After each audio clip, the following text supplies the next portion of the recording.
welcome everybody to our overview and scrutiny meeting this afternoon.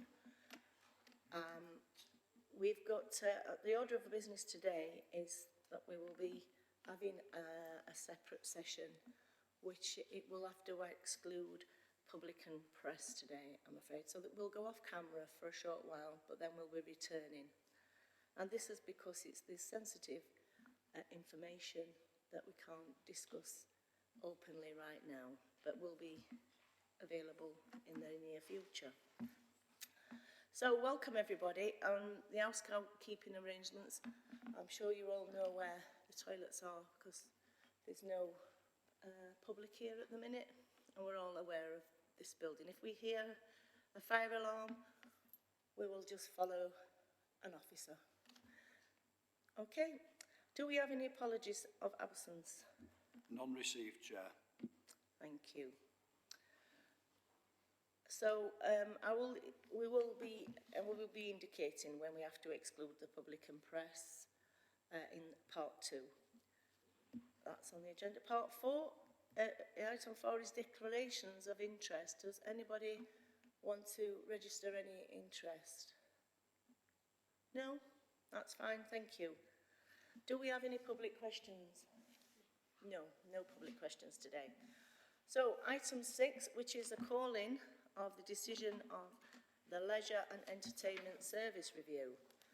The procedure today is that I will call on the lead signature of the call-in, which is Councillor Smith. He will open it up and explain his reasons for the call-in. Then we'll call in the co-signatories to ask questions first.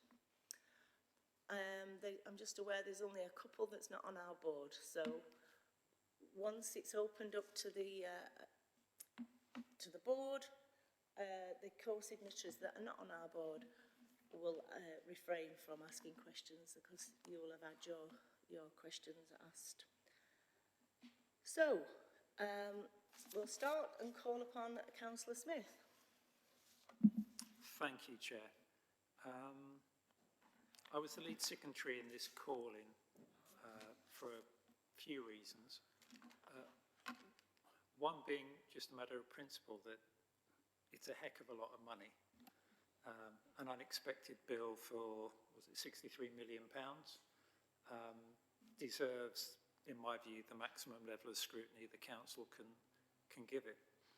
The other one is, given the scale of the decision, I think it's only right to scrutinise the choice of the operating model and also to check that we've incorporated all of the lessons learned from previous experience into the way the council's going forward. So that's the fundamental reason why I initiated the call-in. As I said, I've got 2 or 3 questions I'd like to ask when it's the appropriate time. Thank you, Councillor Smith. Does any other co-signatories want to add anything before? No? Okay then, I'll open it up to questions. Would you like to go first, Councillor Smith? Thank you, Chair. As I said before, excuse me, £63 million is an awful lot of money. So, I suppose in plain English, it was, how on earth did we get here?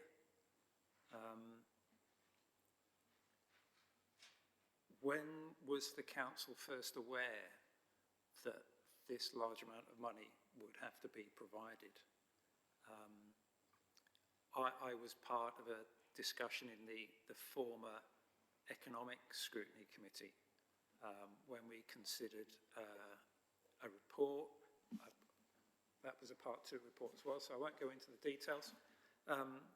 But, for example, there was no mention in a report on the financial issues then of any backlog maintenance at the City Hall. And the latest information we've got is a forecast of about £6 million. And that was only 2 years ago. So my first question, as I said, was how on earth did we get here with this large amount of money being required? And when was the council first aware of this and the contractual arrangements that have got us into this mess? Thank you. Would you like to take that, Ryan? Thanks, Chair. I'm Ryan Keyworth, Director of Finance and Commercial Services. The report that Councillor Smith refers to was actually more about the operating performance of Sheffield City Trust at that time, so it didn't consider backlog maintenance. We've been looking at the future arrangements for the major sporting facilities and the facilities that are run by Sheffield City Trust for about 3 years now. As part of that, the Council's commissioned a number of reports into the facilities as they stand, and that information is the information that Councillor Smith refers to, which talks about the backlog maintenance that's built upon the facilities over many, many years. This is not something that's happened recently. Sheffield City Trust has always required a subsidy from the City Council to operate ever since its inception over 30 years ago. And as a consequence of the Council's financial position over time, the subsidy to the City Trust has been reduced over time. And a consequence of that, I'm afraid, has been a build-up of a maintenance backlog with Sheffield City Trust. That means that the facilities are not in the condition that any of us, the trustees included, would want them to be in.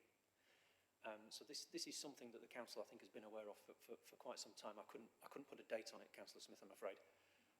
But it's certainly something, when I rejoined the Council almost 3 years ago now, it was something that was clear at that time that we had a maintenance backlog on the facilities that were at some point going to need to be addressed, which is one of the reasons why we commenced the review that reported back to Cooperative Executive a few weeks ago. If I may, Chair. Thanks for that, Ryan.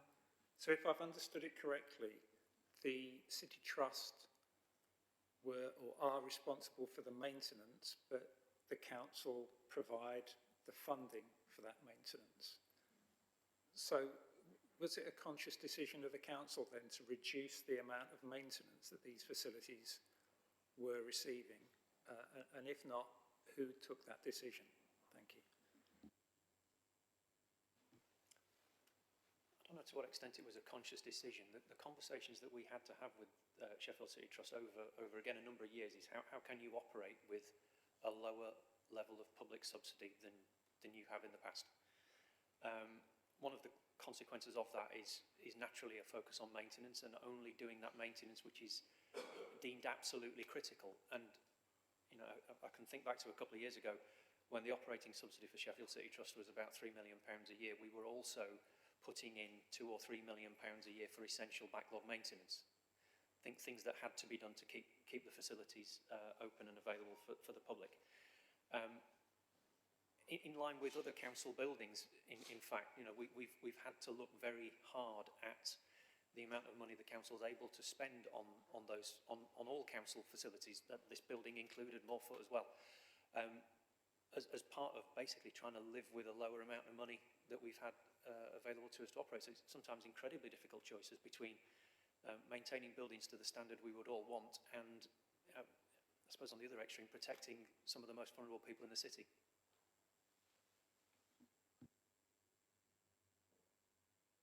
Councillor Smith, do you have any more questions? Yeah, so thank you for the information, Ryan. My final question was, if I look at the final recommendation in terms of looking for another outside body to manage the facilities on the council's behalf, to my untutored eye, it looks remarkably similar to the kind of arrangements we've been having for the past 10 years. And there's that famous saying of, if you do the same thing again, you'll end up with the same result. So within the proposals, albeit outlined at the moment, what is the council going to do to make sure we don't end up with another big bill 10 years' time? Thank you. Thanks, Councillor Smith. So a few things that we intend to be different with new arrangements. And actually, there are some some changes to the way we provide leisure that we've already started in effect to implement with both the Graves, Thorncliffe and to a certain extent as well the Wisewood facilities, which are not operated by Sheffield City Trust, they're operated by Places for People. We have a contract, a very clear contract with Places for People for the operation of those facilities. That has certain performance criteria in. It goes alongside full insuring and repairing leases, certainly in respect of Graves and Thorncliffe. I'm not so sure about Wisewood. Which means puts the obligation on Places for People contractually to maintain the facilities to a full insuring and repairing standard, which is well established in the market.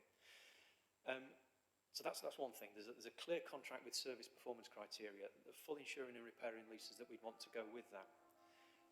The term of the contract, I think, is also relevant here. The Sheffield City Trust arrangements were for something like 35 years, which is a further than I can see forward, that's for sure. The Places for People contract arrangements are for about 10 years. So it gives us as the council the opportunity, through a contract to manage the supplier more effectively, to receive the properties back in a good condition in accordance with a lease that we've got with them, a standard FIR, full insuring and repairing lease, but also a contractual term that gives us the opportunity to change our mind should we need to, within a reasonable time frame. And I think that the combination of those three things make the sort of arrangements that we're talking about putting in place actually quite different from the arrangements we've currently got with Sheffield City Trust, which is very much an arm's length operation, of which the council, rightly, because it's a charitable trust, cannot have day-to-day operational control. Thank you, Chair. Thank you. Right, I'll leave it there. Thank you. Thank you. Councillor Maroof? Thank you, Chair.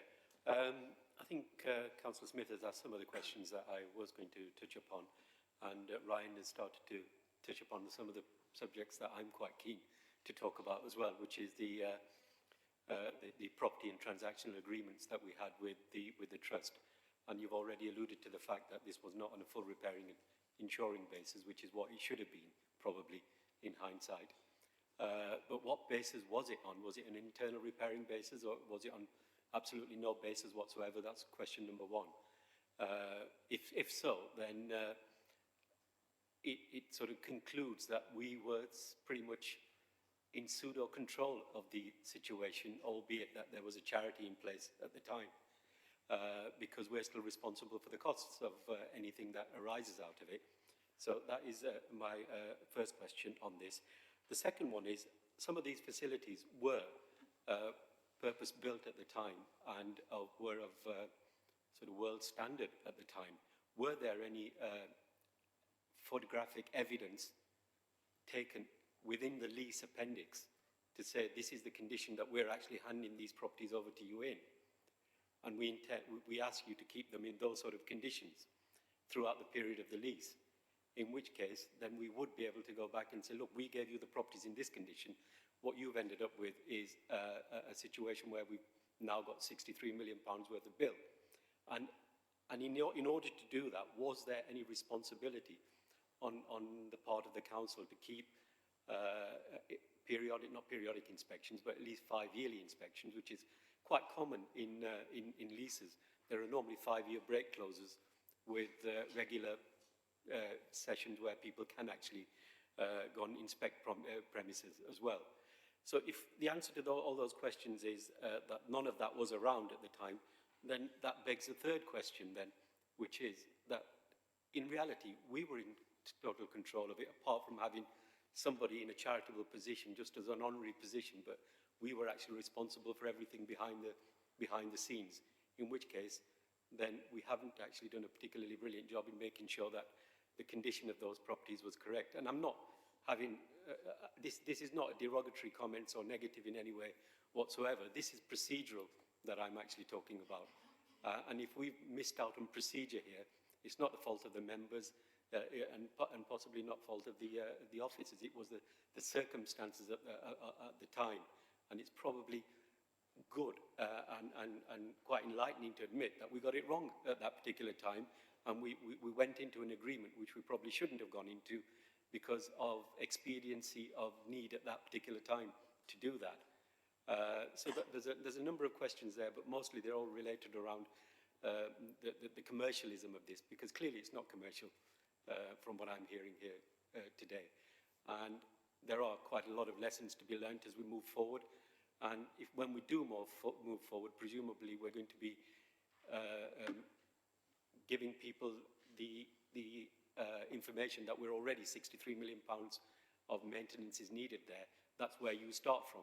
So any model actually that we do choose to follow does actually have that 63 million or whatever it might be once we've done the dilapidations, etc., is where we need to be. And very finally, because I've just remembered dilapidations, my other favourite subject, if we had actually been in the situation of an FRI or even an IR, then we would have been able to have a dilapidations claim against the charity, albeit that the cost would fall on us, which again then raises the question, were they really in charge of it? I'll end there. Yeah, thank you. Thanks, Councillor Maroof. Okay, so I'll try and unpack the different parts of your question, and if I've missed any part, please ask again and I'll come back to them. What was the basis of the lease? The leases, there are a number of different leases, as you may be familiar, on the various assets that belong to the council and were leased to Sheffield City Trust, in some cases on very long leases, and I think 100 years in some cases. The intention at the time, 30 odd years ago, was that the council was handing control of these assets to Sheffield City Trust to run in trust on behalf of the city. The leases were very long. The 35-year part of this is really connected to the major sporting facilities, Ponds Forge, Hillsborough, and the arena now, and linked to the debt that was taken out 30 odd years ago to finance the construction of those facilities for the World Student Games. The leases that are associated with it, I think, extend beyond that, if I remember correctly, quite a long time beyond that. I have no idea whether there was a condition report done at the time and whether the photographs were attached. I think the intention was that these facilities were never really going to come back to the council. So the basis of the lease was completely different to the sort of thing we're talking about now, going into the future, and certainly what we've done with Graves and Thorncliffe. Were we in pseudo control? As a council, we're not allowed to be in control. The Charity Commission would have something to say about it if they thought we were. And we've been acutely aware of that over time. We're not allowed to control a charity. That was why it was set up as an arm's length, and that's how it has to operate. We do have what's called shortfall funding agreements in place, and we've had those since day one, and they operate on the major sporting facilities. So we are obliged as a city, as a council, to fund any shortfall in the operating result of the major sporting facilities. Where it gets more difficult is when Sheffield City Trust operates as a single entity. And as a whole, the entity is struggling financially, which it did. And we talked about this a couple of years ago at another scrutiny committee. The City Council decided to step in and ensure that Sheffield City Trust had enough cash to pay its bills and pay its staff. That doesn't equate to control. Certainly not in the eyes of the Charity Commission, certainly not in the eyes of Sheffield City Trust's auditors, for example. Which parts of your question have I not yet covered, Councillor Maroof? If you'd help me out, I'd be grateful. I think most of them you have covered. If I can I come back, Chair? In terms of length of lease that we're talking about, you've just alluded on there, Ryan, that we're talking about 35-year period. Was that 35-year period a break clause in a longer 100-year lease? And if it was a 100-year lease, it's just like buying a house on a 100-year lease when you're responsible for everything. And so in theory, what we might have done in this circumstance is we've granted a 100-year lease. I'm just creating a scenario here for you to answer. If it's a 100-year lease and then we had a break at 35, which is what it seems to be looking like here, there's a reason for actually breaking it. Because you wouldn't sell a house for 100 years and then say, look, you've not painted it for the last 10 years, therefore I'm taking your house back. Is a sort of an extreme scenario there. So I understand what you're saying. If it's a 100-year lease, they're totally in control of it. But equally, we've got a responsibility to keep maintaining. It's a very odd relationship that seems to have developed as time has passed on. But the other question I'll ask you is, and I know you're an accountant as well, is the fact that was there a sinking fund at the time that was there for these eventualities, that there will be routine maintenance that would be needed in 10 years' time, 15 years' time, 25 years' time. And I accept the fact that they weren't making any money, but it's also an accepted commercial practice that if you have buildings where mechanically they do need routine maintenance, that you do have sinking funds in place. And if we didn't, then again, that begs a question. Was it a deal that was done for expediency at the time? Because that's the only thing we had on the table. That was the only game in town. And were the trustees actually aware of the fact that this is what responsibilities they were actually taking? Because sometimes you find that large organizations appoint trustees, and they're there to oversee things. They're not there to do the issues that we're talking about here.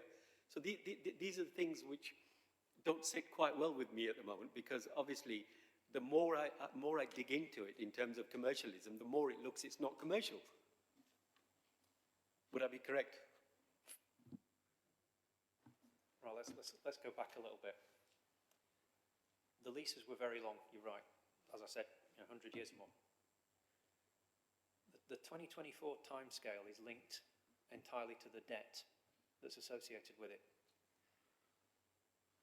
And there is, I'm not a lawyer, I'm an accountant, but there is a link between essentially what Sheffield City Trust does at the end, in 2024, is owe the council the money that the council has paid for the debt. That's the agreement. The Sheffield City Trust has two options for satisfying that obligation. It can pay the council the principal of the debt, £140 million, or it can hand us the facilities back. That's the choice the trust has. Now, the trust is clearly not in a position to pay us £140 million. So we expect to receive the facilities back from them in lieu of that. And they're the funding agreements that go back 30 years now. We'll be 35 by the time this comes to an end. I think the world was quite a different place 30 odd years ago. And I think, if we were doing this today, would we put the arrangements in? It's a very hypothetical question. The council today has the ability, should it choose to go out and borrow on its own account through normal borrowing mechanisms, large sums of money for capital investment. We do that now. We can do that on a semi-commercial basis if we want to. We can do it on the sort of basis, the risk-managed basis we're doing Heart of the City on. In 1987 or 8, when this was set up originally, that wasn't allowed. We couldn't do it. So we had to get, as a council at that point in time, a bit creative about how we did it. So borrowing money externally was hard to do. We managed to do it. Managing the facilities after that was hard to do. We managed to do it. Setting up an arrangement that stood a chance of success was very hard to do, and we managed to do it. And the City Trust was a pretty leading idea at the time, in the late 80s, very early 90s. But now the world has changed, and different options are available to us to manage both the cost of constructing facilities and maintaining facilities in the long term like this, and also, frankly, managing facilities like this. I think I've covered all the points you made. If I haven't, again, please.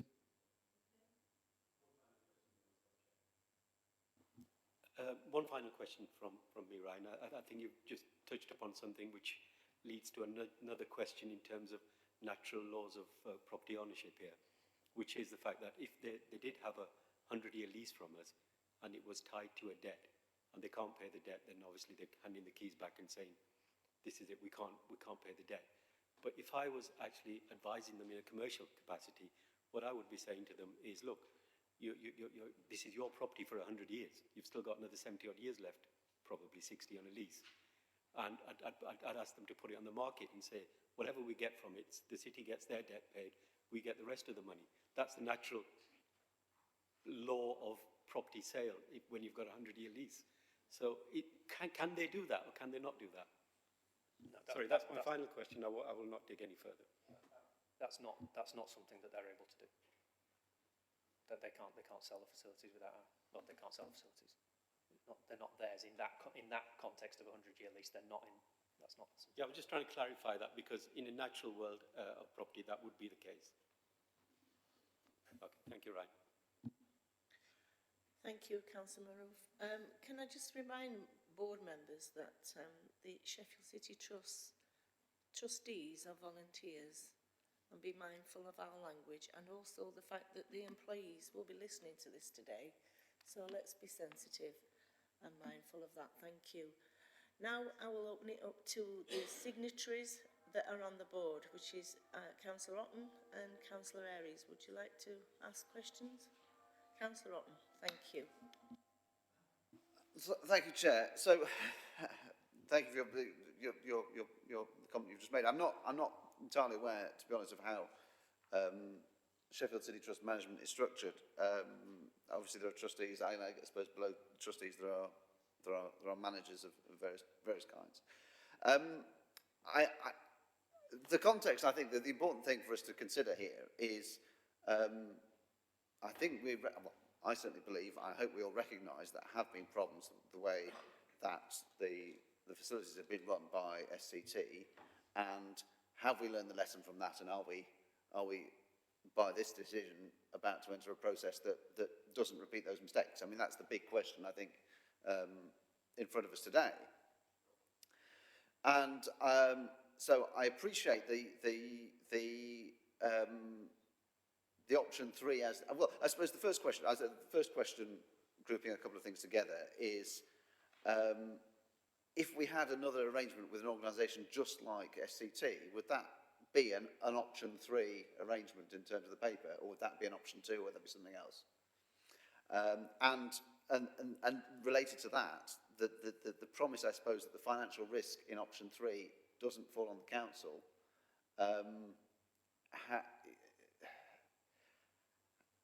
How would that sit with obviously the experience that the financial risk has fallen on the council in the arrangements we've had in the past? How specifically is that avoided where it wasn't avoided before? Thanks, Councillor Ron. For the reasons I think I set out to Councillor Smith, we're not going to end up with, the process we're talking about doing here is not going to result in something very similar to the current Sheffield City Trust arrangements. The term will be shorter. There will be full insuring and repairing leases in place. We may even not have a single provider for all the facilities. That's very much on the table. You know, the entertainment facilities, City Hall and Arena, quite different in nature than the sport facilities. In fact, when we were doing the work to look at the strategy, we were talking to two completely different sets of consultants about the two different types of facilities. So I can see quite a different operating structure in the future, a lot more similar to the Places for People contract we've got in place for Graves and Thorncliffe.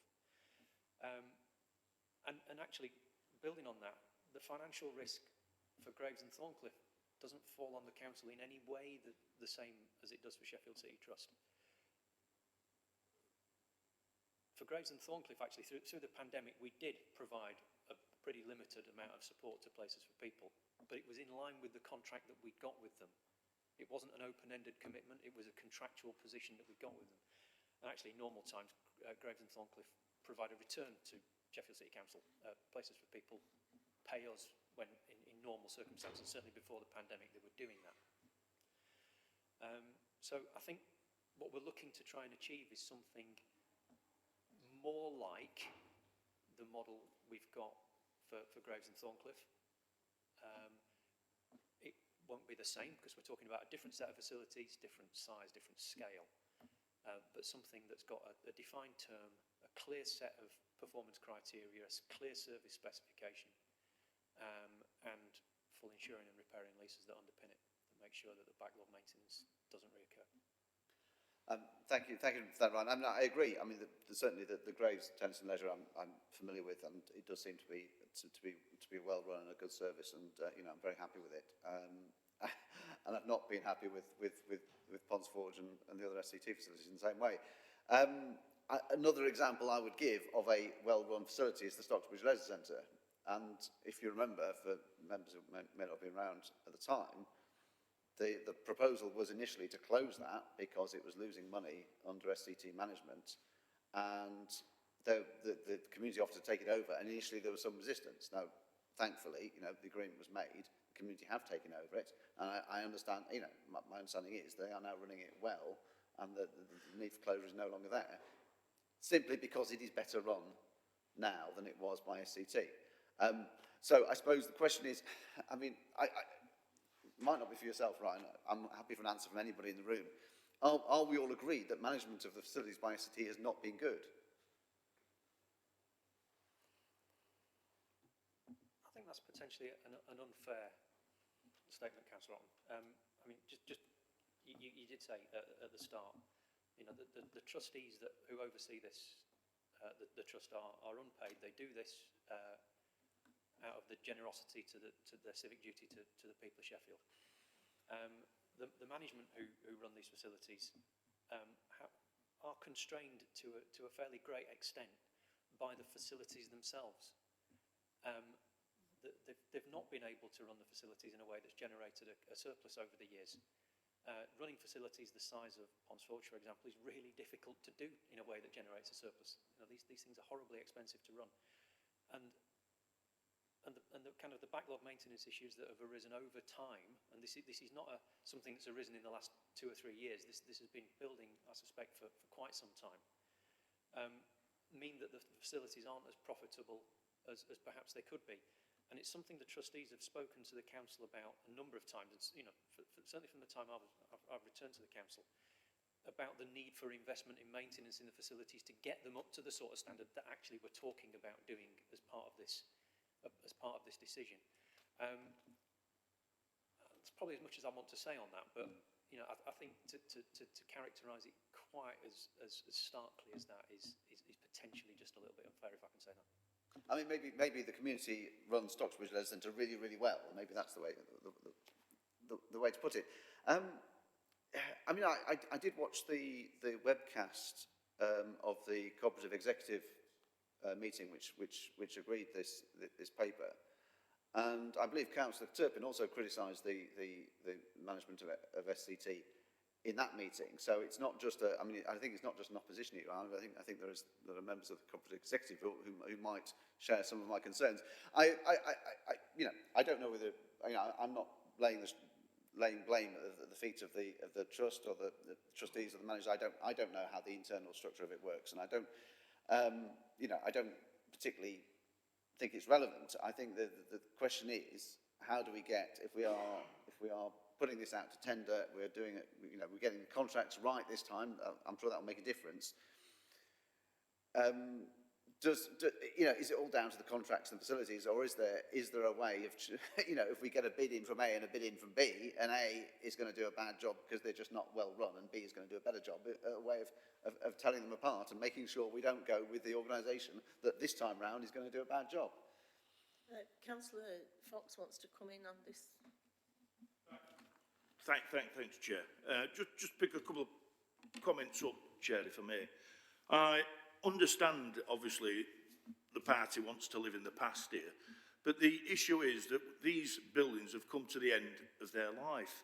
We've got a strategy here to take us forward, and yet we want to dwell on trying to beat up some individual trustees who have run the charity to provide a leisure facilities across this city. Now, people may have their own opinion whether that was right or wrong, but to be openly saying about mismanagement here, we in this chamber actually put forward a budget proposal that went through asking the charity to run the business on zero subsidy, and that at that particular time has proven that could not be done. But that was the onus of us as a council putting on those volunteers, those trustees, who put themselves forward, who I think are doing an amazing job and have been confronted by COVID and have had to do, and we have had to help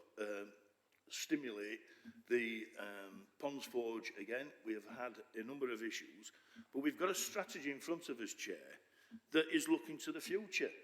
Now, I understand we have taken on board, and Councillor Turpin did raise some issues in the COPE exec, but the majority of the exec saw this strategy as forward-thinking, a way to stimulate and regenerate our sports facilities and our leisure facilities around this city. So I really don't understand why we calling in when we're here today to debate the strategy, but yet we seem to be debating in the past, Chair. So all I can say is, for me, at this moment in time, is that the strategy going forward has identified a way that we believe running the new facilities and a way forward will not get us into the same situation as we have now, where we've got facilities who are at the end of their life. And we need to now get forward and invest in our city and in our residents' health and well-being. So for me, Chair, I'd just like to say to Councillor Houghton and others that in the strategy, it talks about why we are doing that. And I've not heard one question yet about the strategy, which is what I thought we'd come to discuss. Thanks, Chair. Ryan, do you want to add anything? Nothing to add, thank you, Chair. Thank you. Thank you, Councillor Fox, for that answer. I did say at the beginning of my questions, the question in my mind is how we don't make the mistakes of the past again. I do understand there has been criticism of specifically the financial management of the SCT. So I'd be astonished if you want to stand up and say you think the financial management of SCT has been completely, they've dotted every I and added up every column correctly. And planned ahead the way they should, then if you want to stand up and say that, you're welcome to, but I certainly wouldn't do that. So yeah, okay, I'll wrap this up. Just to go back to, I think, something that both answers have possibly alluded to, and that is are we considering, is the administration considering among its options for some of the facilities that we have, closing those rather than continuing the continuing operation on every account? I know that some of our local baths have been threatened in the past or been considered for closure in the past, and the Stockbridge, obviously, the example was one example of that.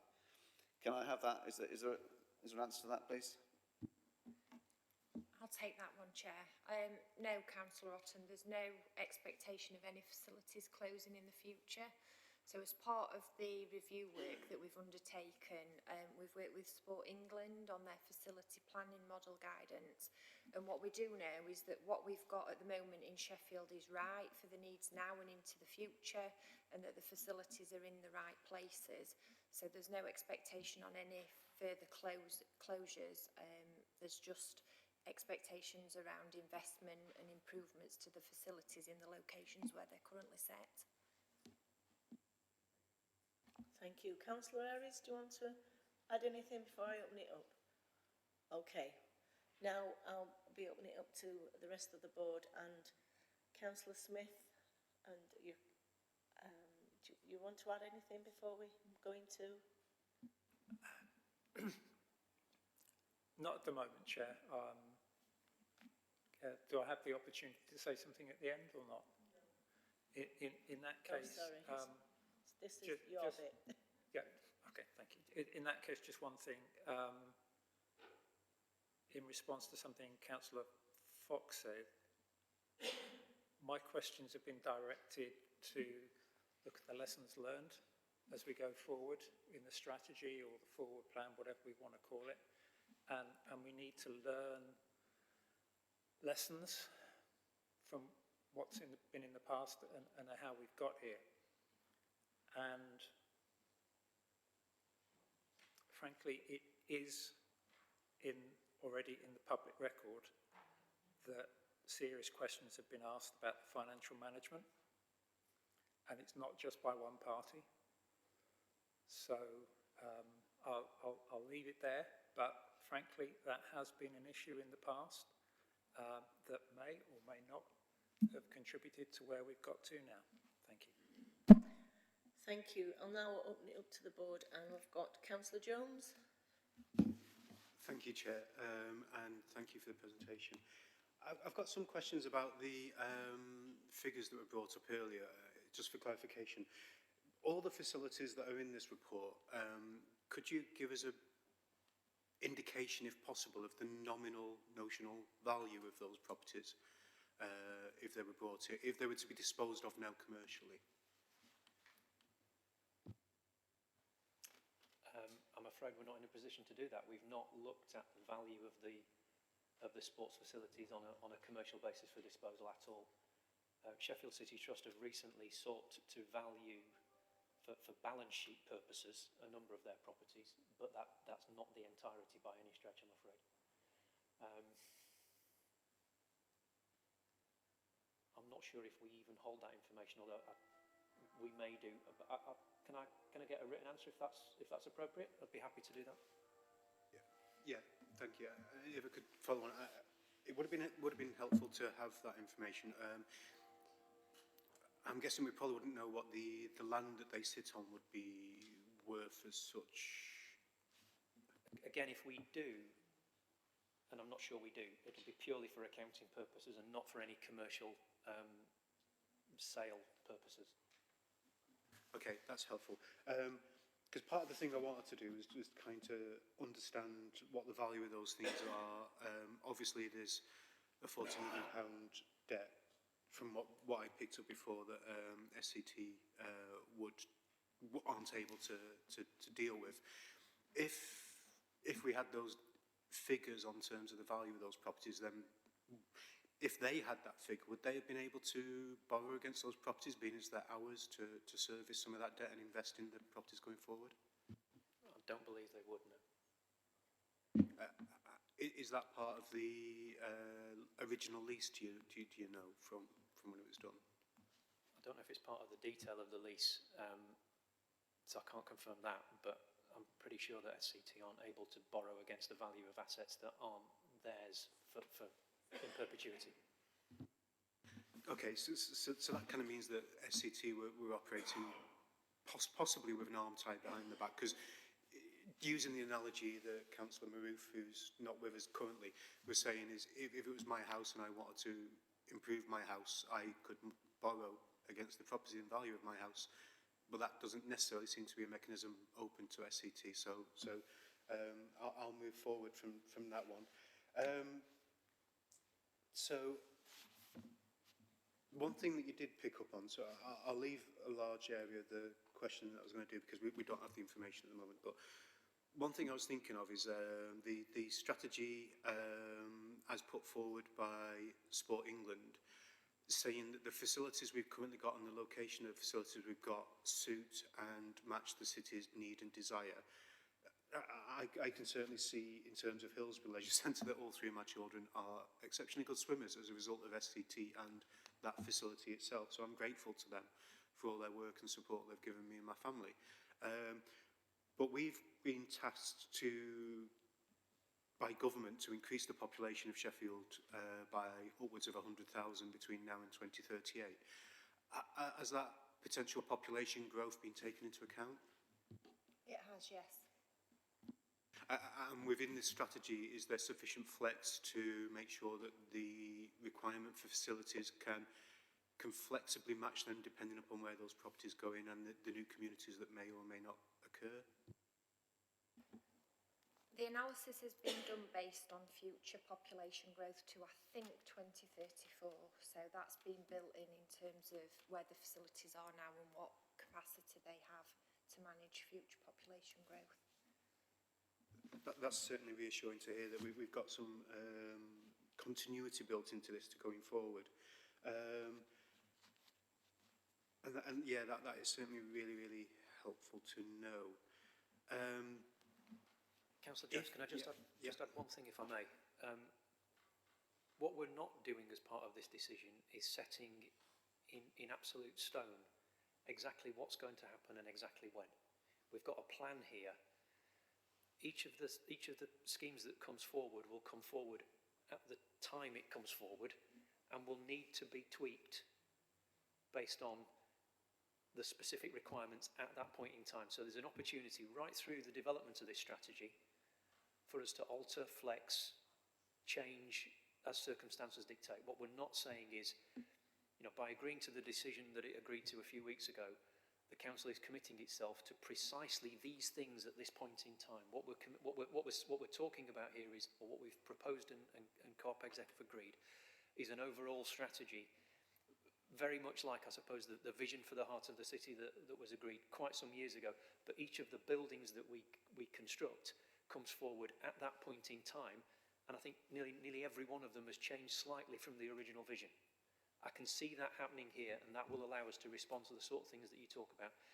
If a large change in the population structure of Sheffield occurs, or we can foresee that happening, we'll have the time and the ability to then say, hang on a minute, are we doing that in exactly the right place? Does it need to be bigger, smaller, or whatever? That's really good. It kind of somewhat segues onto my next and final question. Thank you for the indulgence, Chair. Part of the £63 million debt that Councillor Smith spoke of, I noticed that there's the rebuilding of 3 properties now Hillsborough Leisure Centre, which is close to my heart, for family reasons. Could that 63 million be reduced if the scheduling of those buildings was moved forwards or backwards in any way? Just going to add one thing and then ask Tammy to speak. The 63 million is the backlog maintenance that we've identified on the assets as it stands right now. What we're proposing to do is much more than that. So if we were to address the backlog maintenance, you would have what you have today functional, fully functional. What we're talking about is going beyond that. So we're talking about a rebuild of Hillsborough, of Concord, of Springs, because we believe that that's the best solution for the people of Sheffield for the long term. Some of the assets are well beyond, as Councillor Fox said, well beyond their useful life. Even some of the newer, relatively new assets are getting towards the end of the useful life. So the right thing, we believe, and that's what's been approved, is to rebuild some of those assets completely. That takes the total bill to over £100 million. So the investment we're talking about here is significantly over and above the backlog maintenance, but it's about setting it right for the future. Tammy, do you want? Obviously, if we do the rebuilds on the 3 centres that are proposed within this investment plan, we won't do all of the backlog maintenance for those sites. So in answer to your initial question, the backlog maintenance will be lower because we'll run those sites based on what we need to input in from a health and safety or business critical perspective up until rebuild. And then once the rebuilds are in place, obviously the life cycle investment will then kick in. I think it's been raised a couple of times today, so if I could just to touch on the life cycle investment, that is fully costed into this plan. So once we've got the new facilities in place and once the facilities are up to a standard that we're happy with, the model does actually cost in that life cycle and ongoing replacement. So we're confident that this is a fully costed plan that will avoid us getting to the situation that we're in at the moment, again in the future, that someone's not going to be sat doing my job in 30 years' time and having these same conversations with colleagues at the time. Thank you, really appreciate those answers and looking forward to a new leisure centre that I can take my grandchildren to, possibly. Thank you, Chair. Thank you. Councillor Rooney. Thank you, Chair. I'm a little disappointed that we spent a significant amount of this discussion about technicalities, about leases and all sorts of stuff that personally I don't understand, and it's not the sort of questions that I would be asking, and I doubt whether or not it would be the sorts of questions that the general public would be asking. To me, it's a bit simpler than that. It's we have a problem that we need to solve. And the problem is that we need some capital to either refurbish or rebuild the existing sports facilities in the city. That to me that's what we should be talking about here. And unfortunately, we spent most of the time not talking about that. It may be that mistakes pointed out by Councillor Maroof and Councillor Smith did occur, and maybe at another time we should be having those discussions, maybe at an audit meeting or something of that nature, but again on the basis of being fair, open and transparent. The people that are being accused of being incompetent should be sat in the room, allowing themselves, given the opportunity to defend themselves. And I don't really like the idea of somebody being called, whatever they were called this afternoon, without being sat in the room, able to answer those accusations. So it's really about if we don't do this, what happens? I mean, it could quite literally mean that some of these places will fall down, or at least they will not be usable, will they? And that would be an absolute tragedy for the people of this city, because apart from everything else, they give fun, they give enjoyment, and they do keep people fit, don't they? I think what you said at the start, when you said that we have a problem, we need to fund significant capital investment, is exactly right. And that's been the situation for a little while. That's what this strategy is all about. It's how can we best fund a significant amount of capital investment in our sports facilities. If we weren't able to do this, the facilities would simply degrade, and one by one they would have to be closed for safety reasons, or because the swimming pool plant gives up and we can't keep the water warm and clean anymore. That sort of thing would happen just over time and slowly. So we are faced with a difficult set of circumstances. We've got a large amount of maintenance that's needed on some facilities, and other facilities it's frankly more economic to rebuild them because they are very old.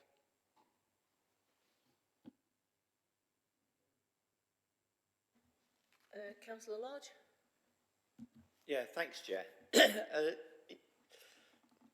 It's interesting in listening to things, and I don't want to be looking and like the party of the past opposite and harking back and looking at what's happened in the things. But there is one thing that we should make a comment about that deserves commenting. That it's not that the facilities are being sat there with no investment and nothing at all, is it? Because, and looking around, there's probably Councillor Local and Councillor Areas, Rooney, myself, and Councillor Fox that have been on the council when the City Hall was refurbished, that the City Trust undertook and managed and did through. There's been investment that's gone on in the arena. There's been investment that's gone in Ponds Forge, Hillsville Leisure Centre and things like that as well. So it's not as if they've just sat there and done nothing at all, is it? So there's been investment. That's quite right, Councillor Lodge. There has.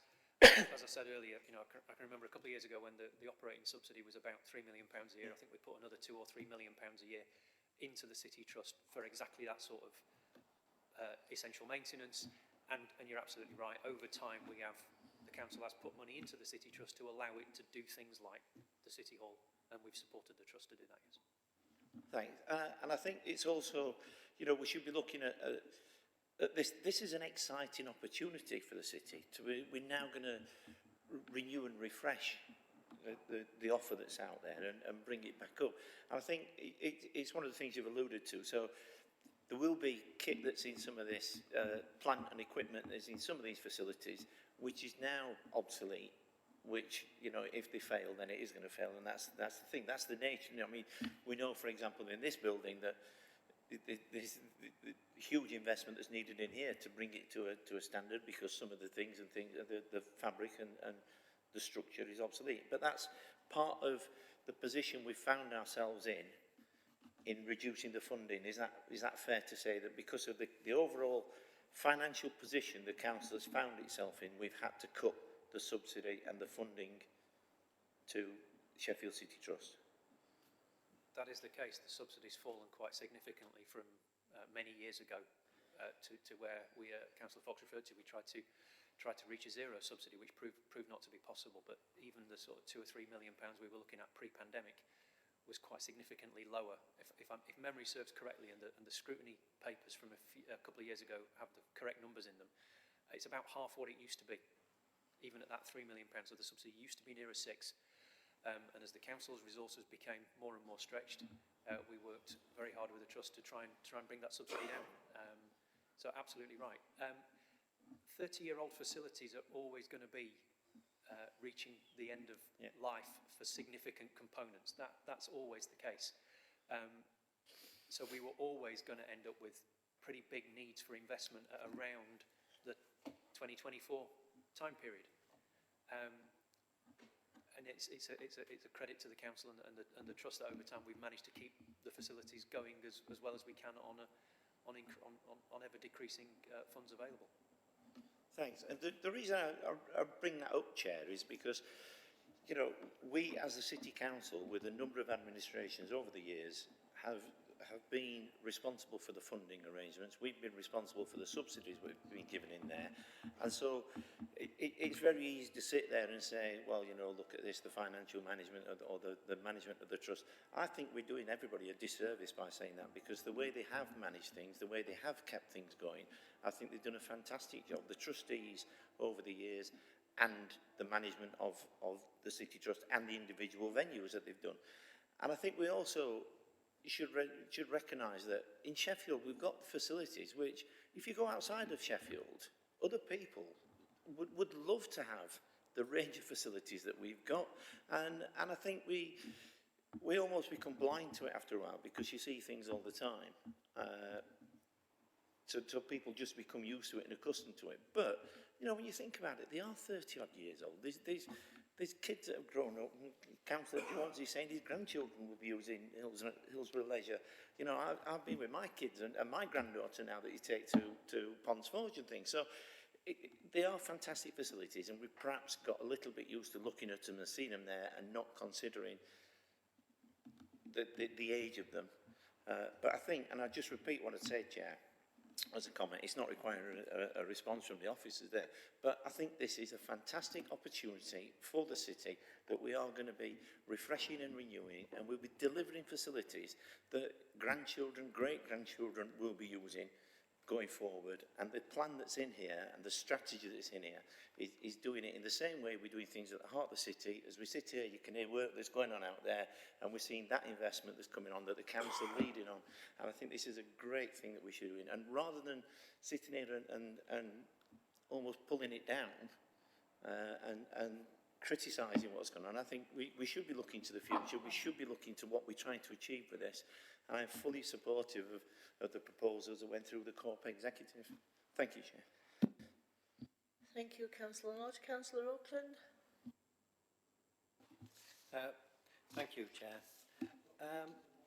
In 145, you set out the 3 options, and I hope I am now talking about the framework strategy for moving forward, because I do see this now as a framework with some quite a bit of flexibility built into it. But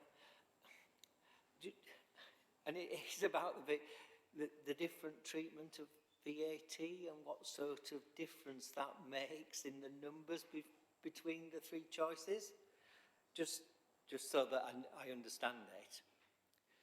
So my second point, also in that section, is about a local authority trading company. Some years ago, I used to be involved in a company that was actually controlled by the council, and it was virtually impossible to manage it as a company would be managed, because of the rules that surrounded a local authority involvement in a company.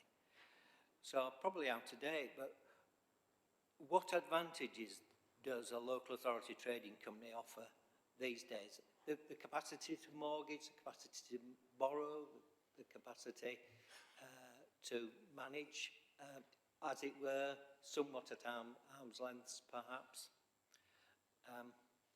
And then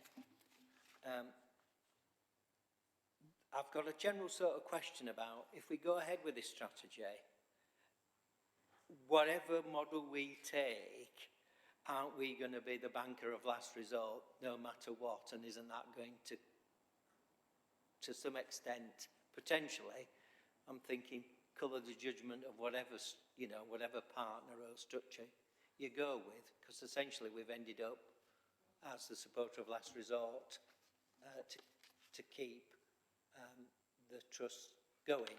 However we've got here, that's the reality, I would suggest.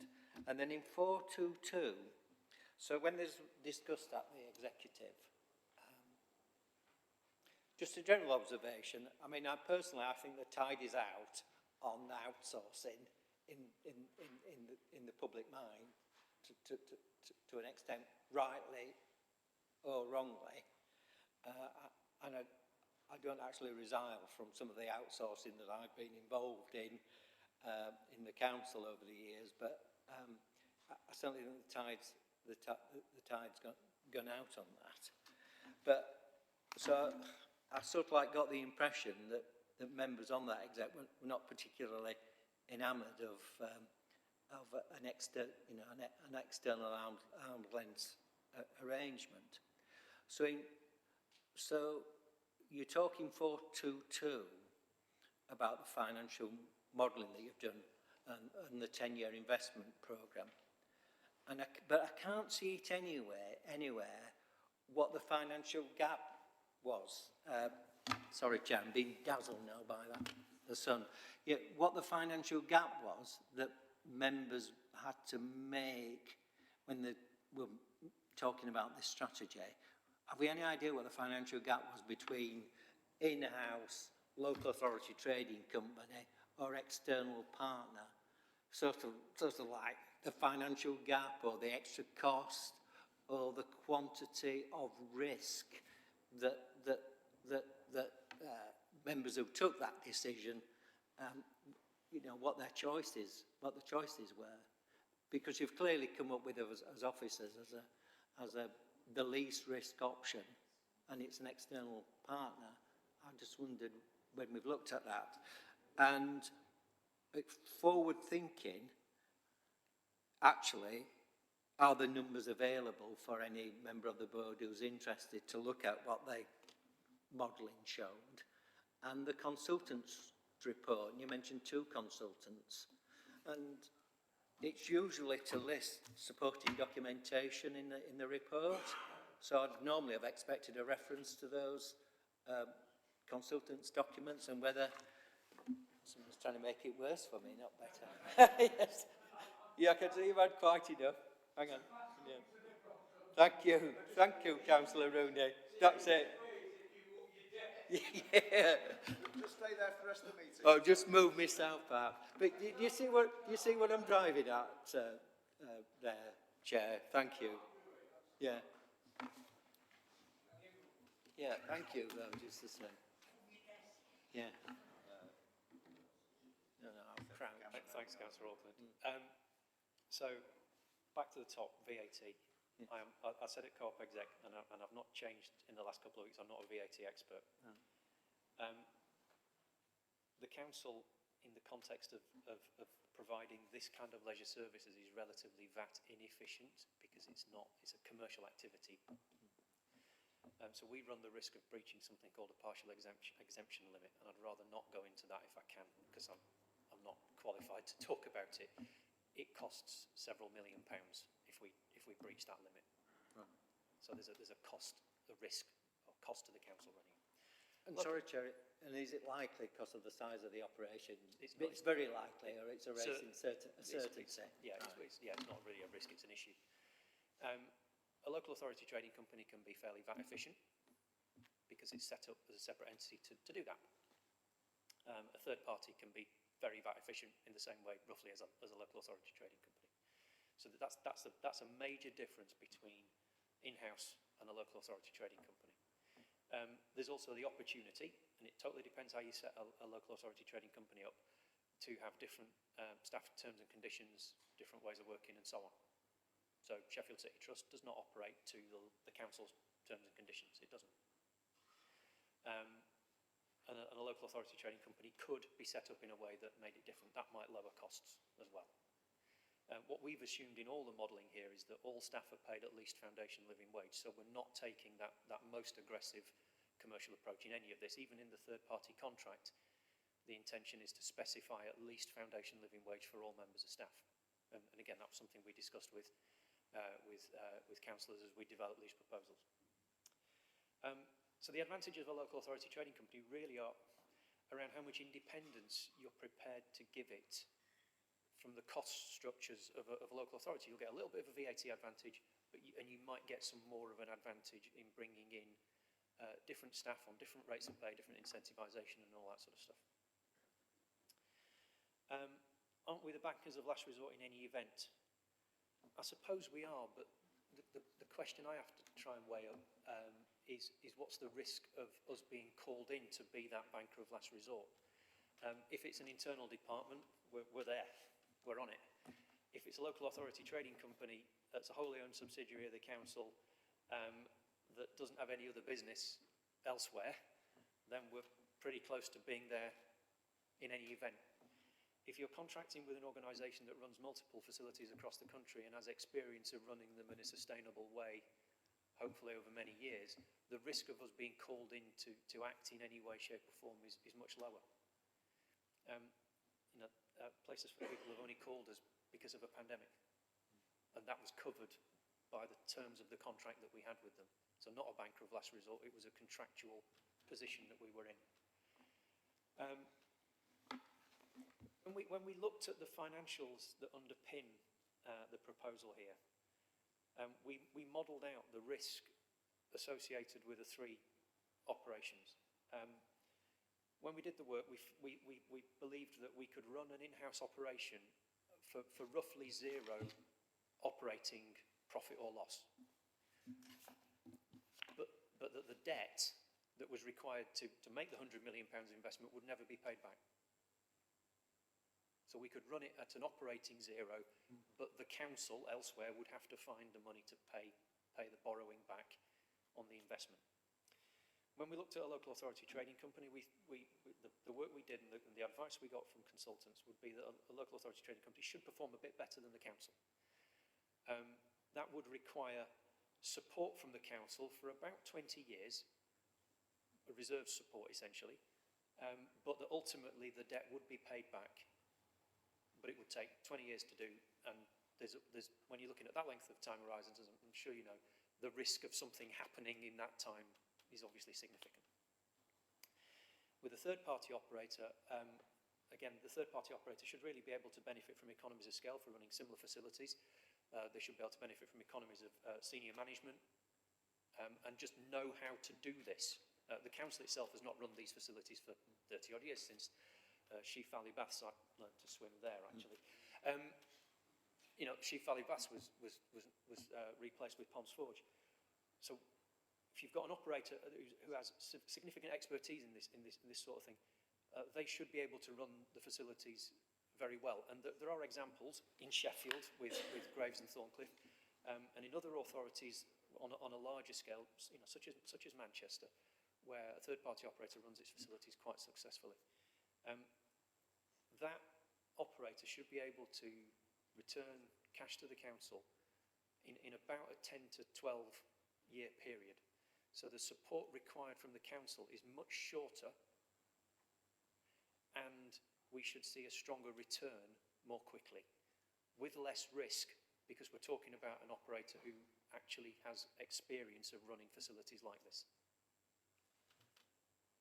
And I need to get your questions back up, hang on.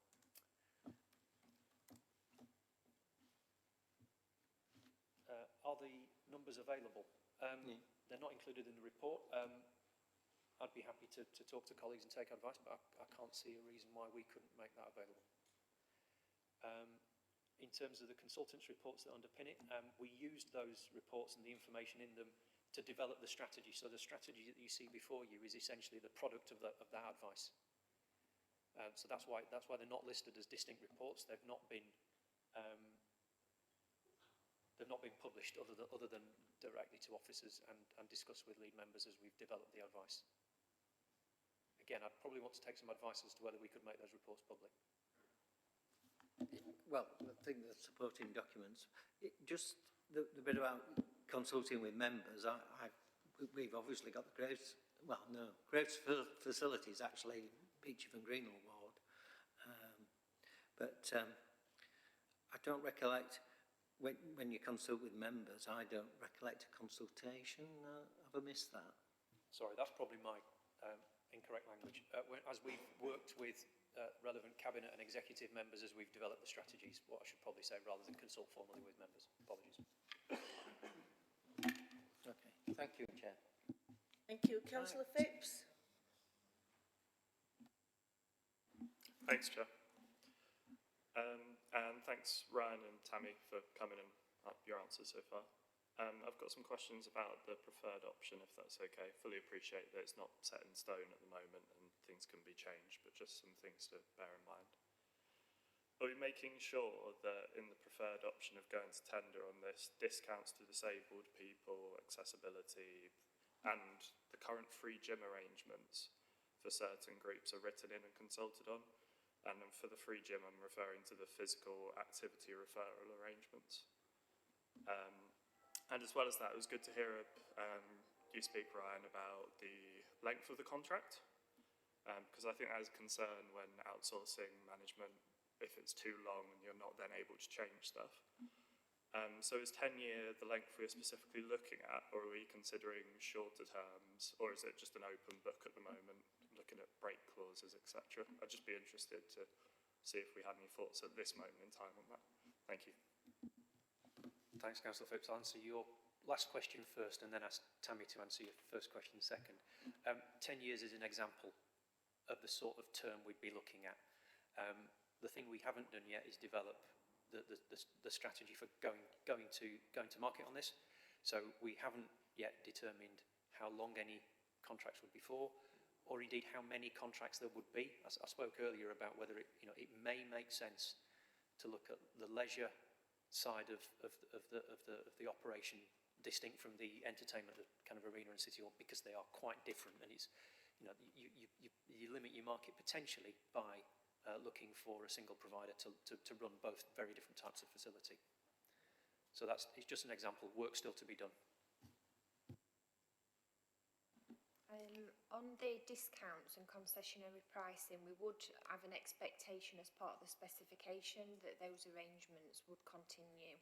So at the moment, we have concessionary pricing in place for a range of things. So people receiving in and out of work benefits, disabled people, etc.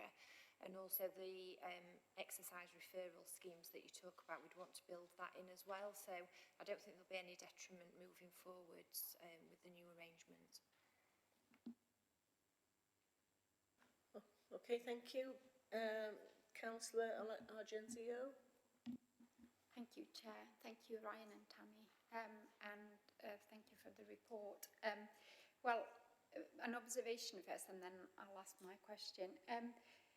It's clear that, we can't not do anything about this, because this is not just facilities, these are services actually for our city, because any city or town without culture and sport and both as entertainment and actually the ability to practice whatever people enjoy doing in their free time, it would be a tragedy. And for a place as big as Sheffield, it would be kind of incredible not to have those facilities. So we obviously have to do something. I have just a couple of questions. One is on the preferred option in the model. And I'm not sure whether this was questioned by the exec members, because I haven't had the time to actually look at the recording.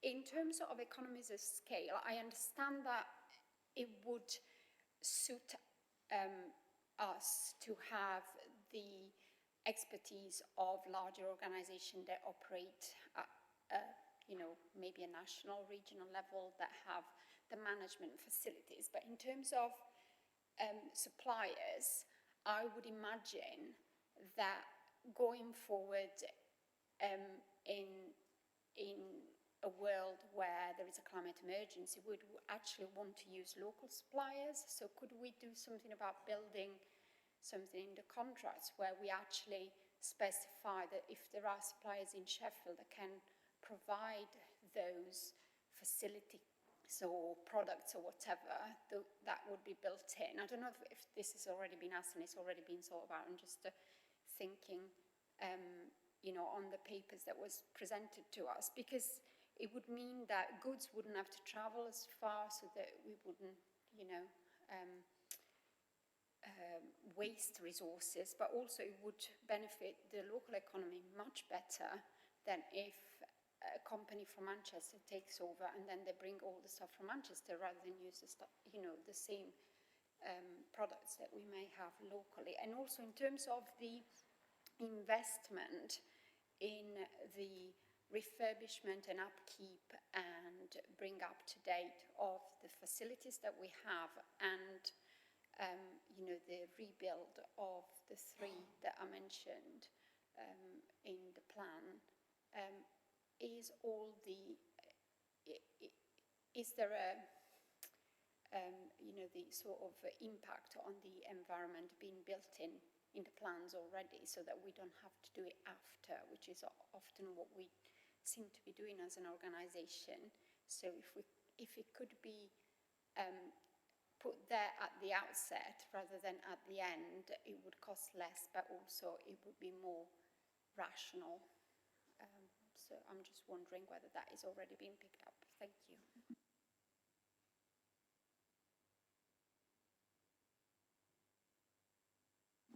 Okay, so thank you for your questions. On the first one around local suppliers, we will, as part of the specification, be building something in around social outcomes, and part of that will look at use of local supply chains.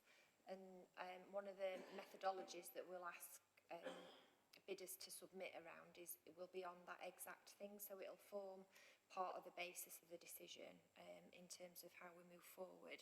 So definitely we'd want to look at use of local suppliers. And similarly on the rebuild requirements, new facilities hopefully will be better and have less impact on our environment than running old and aged facilities, and it will be one of the considerations as part of the new builds in terms of climate change and environmental sustainability. Chair, can I just add to that answer, please? And as I said before, this is not an approval for the whole scheme. Each of the projects that we bring forward, so be it a refurbishment of one facility, a new build of another facility, will come to executive or its successor for approval at that point in time, and members will have an opportunity to make sure that, frankly, officers have responded to that sort of requirement. But that's certainly something we'll take back and make sure that we build it. Thank you. Okay. Councillor Rooney, I'm just before we start, because all the councillors are putting their hands up now, I'm conscious that we're going to have to go into a closed section, and also we have to leave at 3 o'clock because there's another meeting booked in this room. Okay. So, sorry, Councillor Lever, did you put your hand up before? Oh, yes, sorry, I missed you. So I'll bring you in now then, because you've not had a question yet, okay? Yes, thank you, Chair. A couple of questions. I mean, Councillor Lodge, you're right, 30 years is, the world has moved on quite a lot, particularly in the contract world and forms of contract and risk and finance and performance. All that's been thoroughly sorted out there. So there are contracts there that will meet our needs. The thing about a 10-year contract, the one that is there for places for people, is that the maintenance is just operational maintenance. You do not expect the assets to be replaced in the first 10 years of a contract. However, what you do is, in terms of things like IT and instrumentation, you usually write that down in the first 10 to 15 years. And the mechanical electrical plant, 20 to 25 years, which is why we're having the problems that we've got at the moment. Because that's when you expect to make your capital spends. And the benefit of a 30-year contract, for example, is that you don't have a 10-year period where the contractor who's got it is going to pass it back to be rebid and is disincentivised from making early decisions about replacement of plant when it's appropriate. particularly in the second 10-year period, running up to M&E replacement, there is a tendency to keep it going rather than do the right thing and replace it. The benefit of a 30-year contract with review periods, 10-year review periods, 5-year break clauses, is that you can make sure that your financial profile and the investment requirements over the 30 years are clear and understood.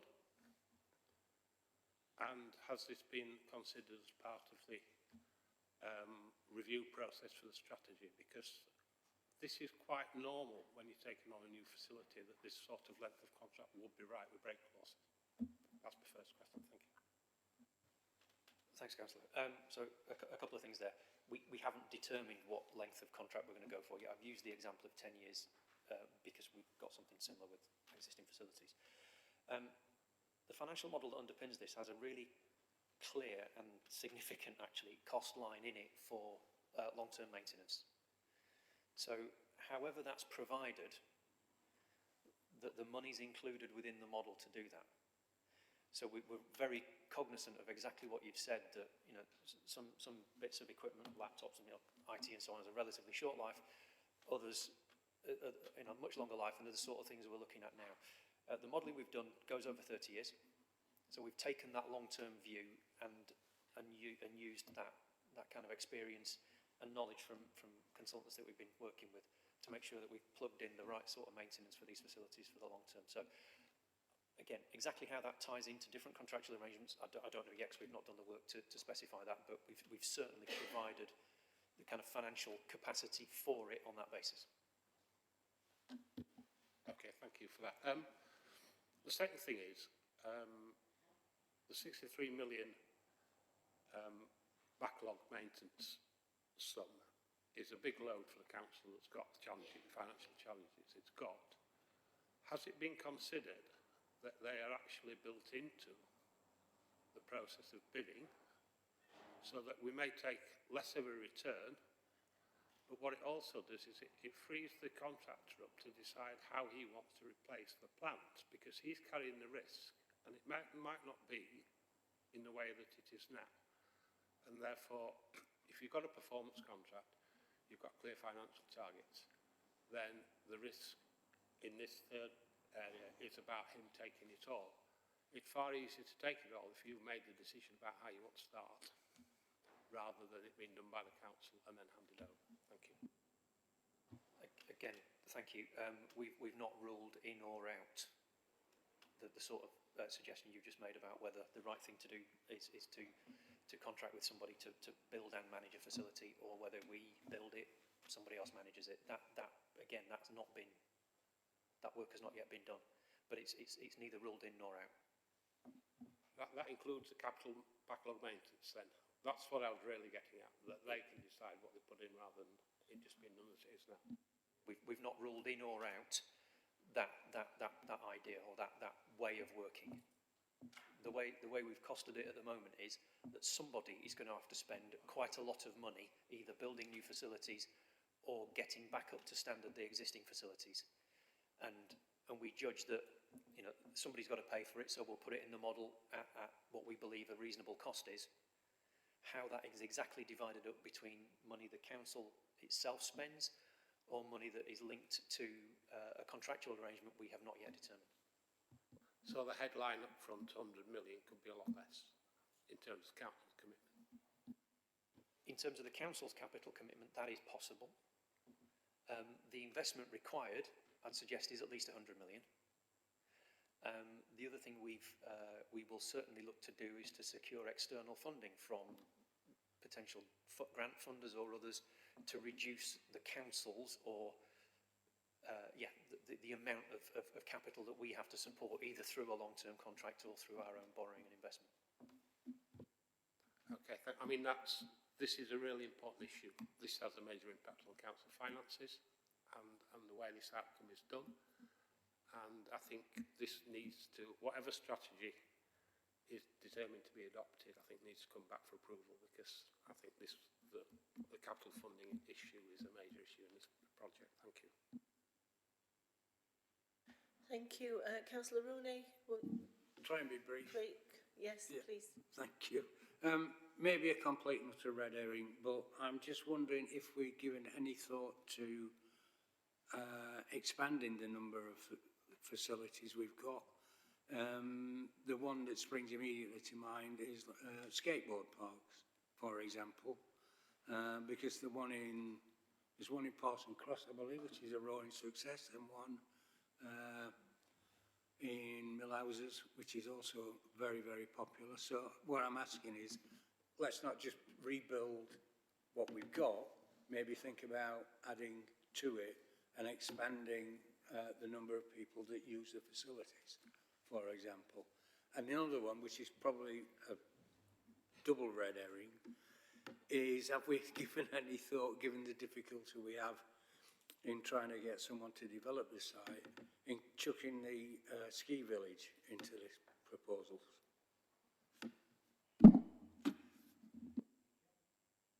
Perhaps ask Tammy to answer the second part second.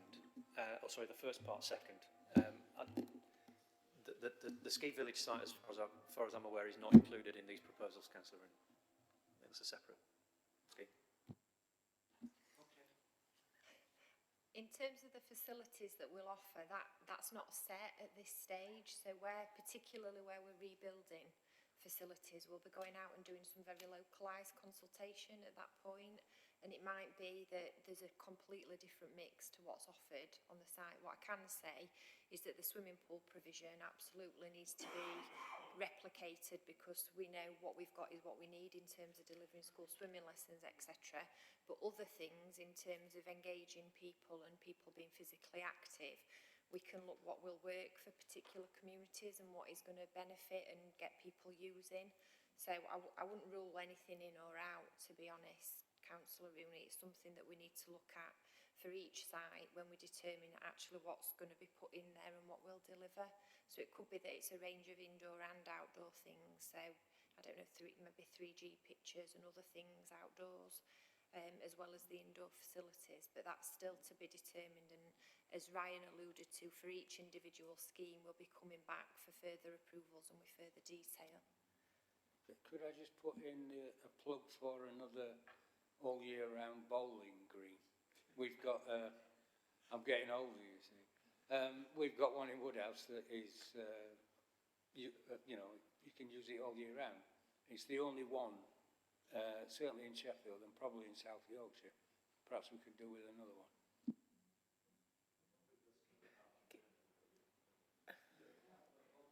Councillor Fox, are you going to add anything to that? All I can say, Chair, is that obviously the strategy that we've got going forward is a real opportunity to explore a number of venues, how we provide leisure across this city. And we fully obviously endorse this strategy going forward. So for our view, it's an investment not only in the actual places, but it's the health and well-being of our city. And it's a real view and another commitment of a public investment going forward. So as far as we're concerned, and the cooperative exec voted to endorse this strategy, I hope Scrutiny Board will as well. Thank you. Councillor Jones, you'll be quick. Yes, thank you, Chair, for bringing me back in. One of the things that I've been working on as a local councillor, and I've witnessed myself, is the leisure facilities don't just give an opportunity for people to gain exercise and the work skills and the life skills from undertaking different activities and the confidence that gives. They also provide training opportunities and opportunities for people to get onto the employment ladder and to develop themselves going forward. Within the strategy, and as we move forward, will we ensure that work is replicated or even expanded if possible, to ensure that those within our communities that need to get into employment can utilise these facilities as a pathway to move forward? Again, that's something that will be picked up as part of the social outcomes work that we'll do on the strategy. There's already information in there around employment of local people, things like apprenticeships, training, volunteering. So it is something that we'd want to build in as we move forward as part of a procurement strategy. Thank you. I think we now will move into the closed session, and I've asked Councillor Smith, who was not on our board, to leave. You're welcome to come back when. Okay, thank you. We now close down the camera because this is commercially sensitive. Everyone, we now have to decide what we're going to do. You have a proposal, Councillor Otten? Thank you, Chair, and thank you for everybody's contributed to the discussion. I've got to say, actually, I'm largely reassured with the proposals going forward, the strategy for the leisure services. It's unfortunate that we got to where we did with an unexpected bill of £63 million, and you know, the sense that we've been propping up the trust and with emergency funding from time to time, and you kind of, even if that's not a fair assessment, you feel that you kind of pouring money into a black hole sometimes, don't you? But I'm reassured with the strategy not to do that again, largely, but not entirely. So I think that the point's been made about the contracts being of a different nature. I think I'm very happy with all of that, and so I'm glad that that's been agreed. The other side of it is not just having the right contracts, but it's having the contracts with the right organisation, and whether that organisation has the know-how to deliver good leisure services. And, you know there's been some pushback about criticising the members of the trust. I have no criticism of individual members of the trust. That is not what I'm talking about. But if you don't have the right mix of skills to do a good job, then every individual can be really good at what they do, but you're not going to have good management and a good service and good leisure facilities that are attractive for people to go and use. So it's getting it right now, and I think I'm also reassured in that from what the officers have said about there are organisations doing this on a regional basis, running lots of facilities and doing it well. And if we get an organisation like that running facilities well in Sheffield, that's going to be, I think we'll all be very happy. I know Manchester was mentioned, and my daughter went swimming in Manchester with my mother, and there was a massive complication in booking a swimming session because my mother doesn't use a smartphone, but I won't go into that. My daughter has the app now, but it took half an hour, goodness me. Okay, putting that to the side, I'm reassured with that. What I'm slightly less reassured by is whether members understand the importance of the know-how of the organisation you contract with, because members have been defending some things of the past, and I would appeal. I'm going to propose that we take no further action and allow this go to head. That's option C in the options. But I would appeal to the cooperative executive to make sure that they do embrace the lessons of the past in terms of the importance of the know-how in terms of running good leisure and entertainment facilities when it comes to procurement. Thank you. Thank you, Councillor Otten. I'm sure that's noted and taken on board. I think, on hindsight, we perhaps asked a big task of them, didn't we, running a leisure and entertainment together, and as it's been alluded to, we had to have different consultants to give us advice on that. So perhaps we did give them a big task, and they've done it to the best of their ability. However, we'll now, we've had a proposal of option C. Can we have a seconder? We've got a few. And can we all vote, please, on option C? Thank you, that's unanimous. Thank you very much. The officers, you can leave now if you wish, and we'll move on to wrap up our agenda. On the draft work programme, over to Deborah. Thank you, Chair. Sorry, can I just say thank you? Remiss of me for saying thank you to you all for coming and giving detailed answers under scrutiny. Thank you. Sorry, Deborah. That's okay. Thank you, Chair. It's the usual work programme report. There are items identified now for each of the remaining meetings. Because of the call-in today, we had to defer the planned report on equalities. We've got, as I said, for the February meeting and the March meeting, February is the budget and March is the statutory work that the committee needs to do around the community safety strategy. What we're seeking views from the committee today is whether the committee are happy for an additional meeting to be put in January to consider the equalities item. The other alternative would be to incorporate it into either the February or March agenda, but given the two-hour limit, it may kind of put pressure on the item, and the chair deferred it from today's meeting because she wanted it to be given sufficient time to be considered properly. So I just really need a kind of view from the committee about whether a meeting in January is acceptable. Do we have any views on that? You want another meeting? Okay, we'll try. If that's not possible, we could try and extend the February one and have 2 items on that. No, you prefer a January one? Yeah, okay, that's fine with me. Well, it's this facility that gets booked up, I'm afraid, so we'll try and get one fitted in and get a date round the board then as soon as we can, so you can get in your diaries for January. Okay, thank you. Oh, sorry, I've seen that, so that's... Okay then, so date and time of the next meeting to be arranged. Thank you very much for your attendance today and your contributions. Bye.